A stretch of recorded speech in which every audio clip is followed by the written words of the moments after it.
Time for your real estate deal or no deal. We are in East Englewood, Florida. First we tour, then you judge. Let's go. You want to be my neighbor? My home's right across the canal. Look at this beautifully updated home. Super nicely staged.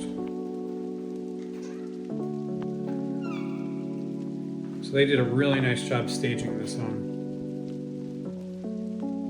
If you're looking for that coastal theme and basically like a new house, this is the one for you, not to mention the canal. And by the way, regarding that canal, it's flood zone X and it's elevated, so it's less likely to take on water during a hurricane. This one did not take on any water. I love this shower with the bench, beautiful. And the rest of the bathroom's pretty as well. Let's take a look at this really pretty, peaceful view out here, right on the canal. And you're elevated pretty high up here, as you can see.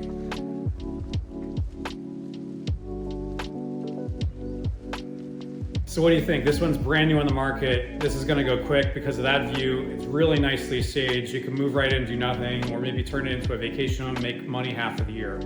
So deal or no deal, thumbs up or thumbs down. And as always, please comment home if you want more tips on getting the right price for your home and where to spend money in real estate.